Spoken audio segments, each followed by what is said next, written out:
Hey everyone, Ken here, coming at you with another video. Something a little different this week. As you know, I'm back in the basement. I'm filming this on a Tuesday night.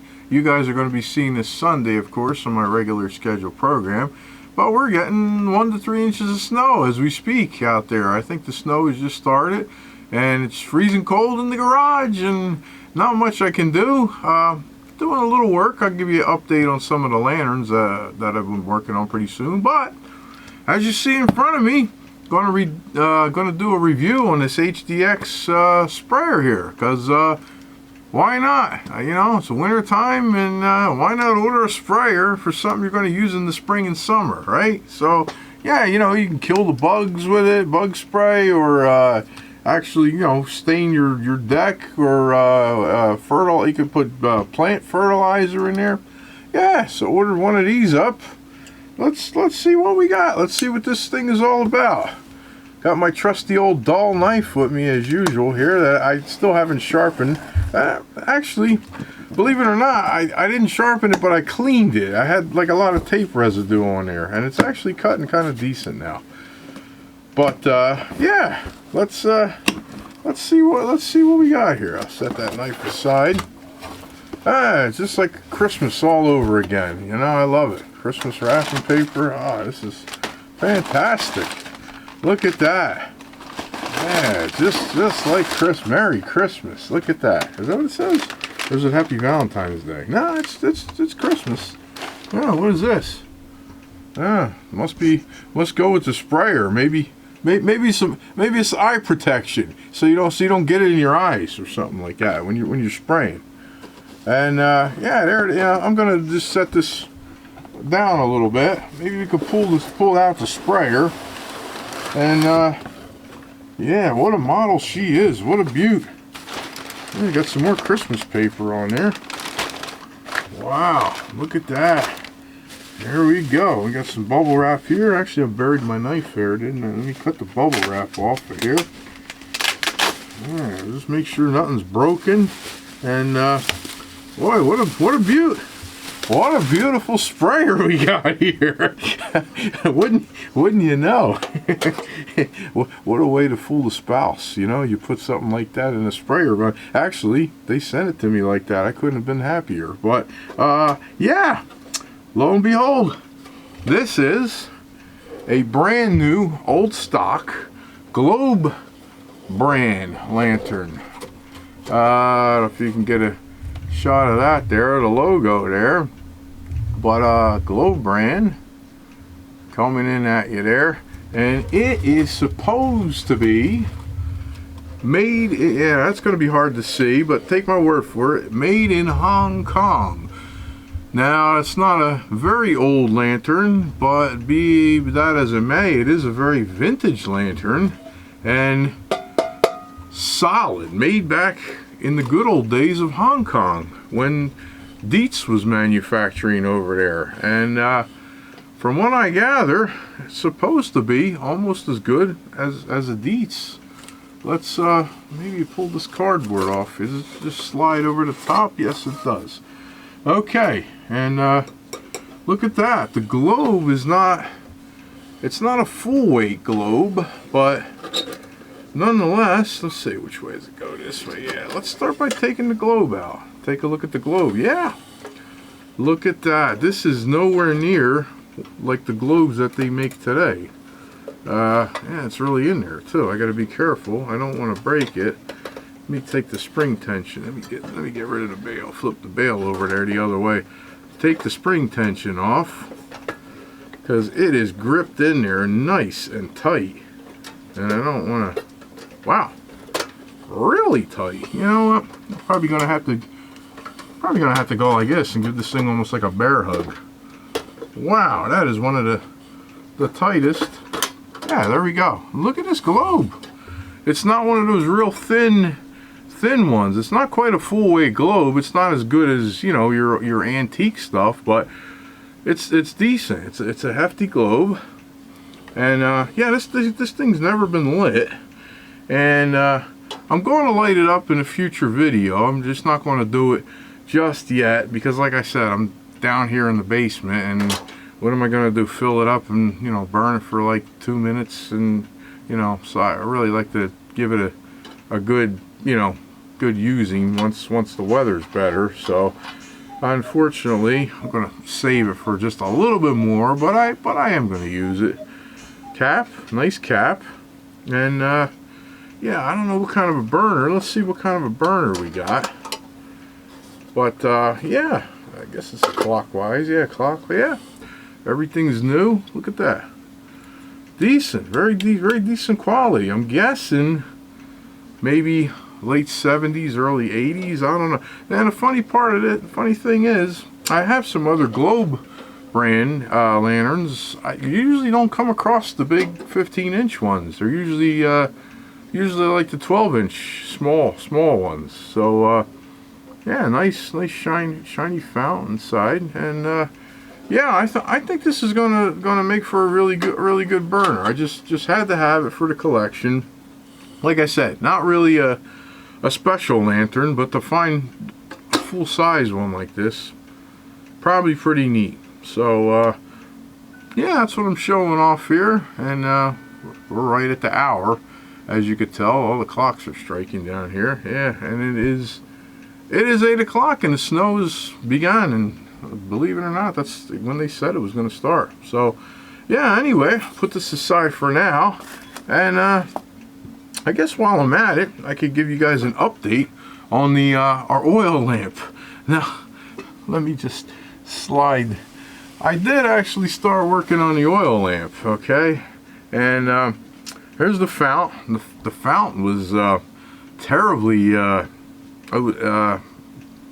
contaminated, or whatever you call it, with the residue, old kerosene residue. It was horrible. So I was able to get that all cleaned out, and the burner was stuck.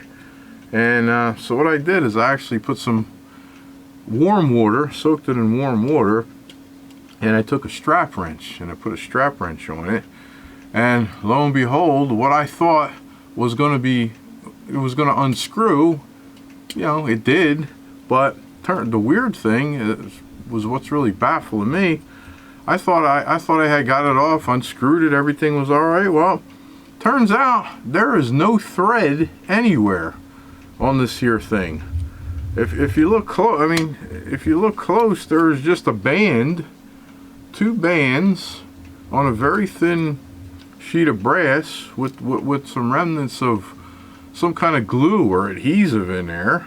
And same thing went here. There was no thread whatsoever. So now, in order for me to get this back together, I mean, I don't know, I'm kind of at a loss as to what to do. I could glue it back together the way it was. However, how are you supposed to fill the lamp when you run out of kerosene? So I don't know. What I did is I actually ordered a replacement burner from W.T. Kirkman a couple days ago, which I'll probably get that in about a week. Their replacement burner seems to be, from all my measurements, pretty much the same size as this. However, it does come with a collar that actually screws on to the fount and screws on to the breast. There's nothing, it's all one piece. There's nothing that screws on to here. So my idea would be to take the collar and glue that onto the fount. Probably going to use some RTV adhesive or silicone or something like that. And then that way I'll be able to take the top of the burner and screw that on and have at least one part that'll screw on and off. But I'm kind of baffled at this. I mean, but I do kind of understand why it was so polluted with. Maybe they were removing the wick and filling it somehow through the feeder tube. But I mean, I'm not gonna unglue and glue something every time you want to burn this amount of kerosene, which is kind of ridiculous. I mean, if it was like a 2 or 3 gallon capacity or something, maybe I would do it once a year or something like that. But so yeah, unfortunately, looks like yeah, there's nothing I could really do, because I mean, the only other thing would be to like put some tape maybe and make like a friction fit where I could snap this on. But you got to remember this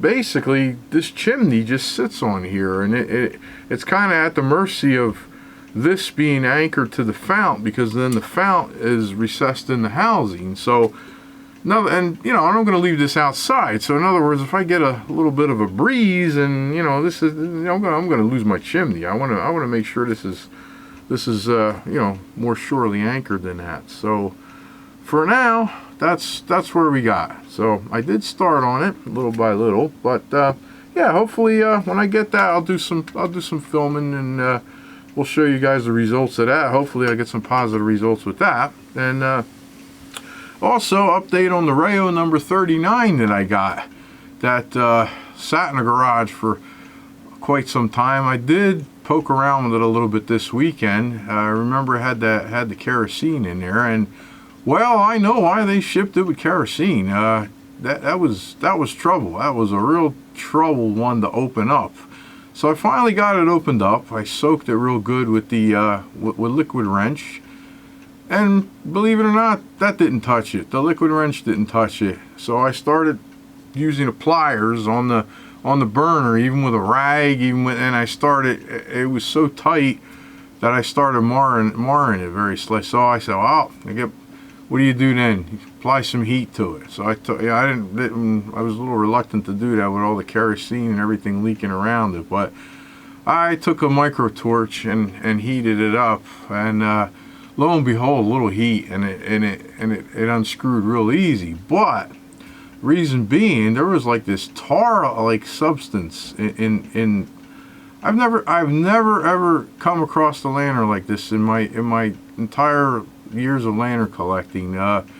Tried to remove the wick, what was left of the wick, the knob turned, but the wick wouldn't go up and down. So, you know, there was a stub of it sticking out. Took a pair of pliers, and I couldn't get the wick out. I got it out piece by piece by piece by. The wick was virtually disintegrated. It was coming out in like chunks of wax, and I ended up having to get like a dental probe and dig it all out from the top, from the bottom, and it's still very gummed up. I got it actually soaking in acetone right now. And then the fount was full of liquid. Okay, so I poured out the liquid, very rancid, yellow, amber, stinky liquid. Okay, so after I got that out, the other half of the wick was still in the fount. So I took a pair of needle nose pliers, and same thing. I could not even remove the wick, and it was just little. It was like it had turned to wax. I never seen anything like it. So eventually picked all that out. But it was weird because it wasn't even like moving. It was like kind of like stuck to the bottom. So I took one of the dental probes and I kind of stirred.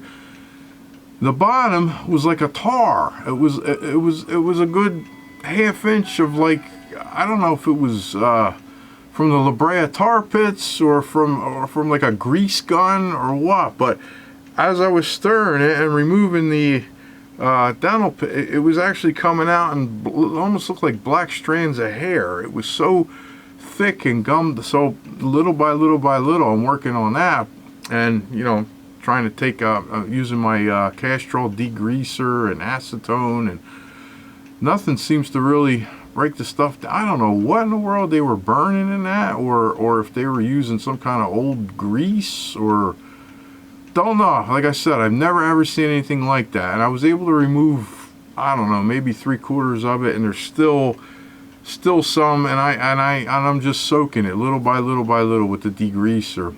My plan is when the weather warms up, I'm going to go out in my tool shed and get some gasoline, pour a little gasoline in there. I'm hoping that the gasoline might dissolve it and break it up a little better. But so that's where we stand on the Rayo. But other than that, it's I got everything apart, and it is the body of the lantern and the base, and I did actually clean.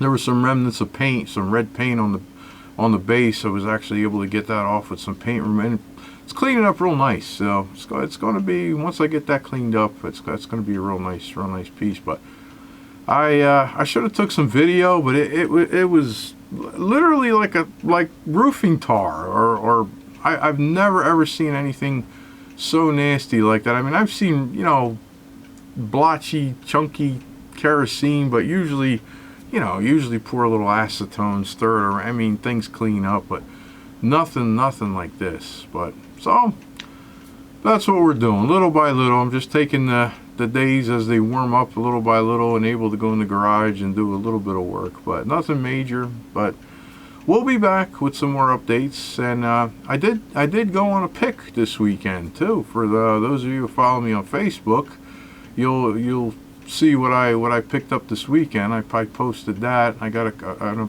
cool square fount utility lantern. You'll see if you look on Facebook, which I'm going to do a video on that too. But very minor cleanup on that. That's not going to need much work at all. It's got the original paint. Really cool. Be doing a video on that when I get that fueled up and burning. And I did pick up another cool piece, which there was no mention of on Facebook. I'm just going to go straight to video on that one, and that is either just as cool or maybe even a little more cool factor than the square fount. But we'll be talking about that in an upcoming video, so I'm going to save that one. I don't want to give away all my secrets on the Facebook page. So, but anyway, I want to thank everybody for watching. We'll put our sprayer back together in the box for now until the weather warms up, and then we'll be doing some spray. Maybe I might do some staining. Maybe I'll stain the railings on my deck out there. You know, you never know. Put some good stain in there. You know. But for now, everybody stay safe, take care, stay warm, and I'm going to go out and check on the snow and see what we're doing out there. Bye bye for now.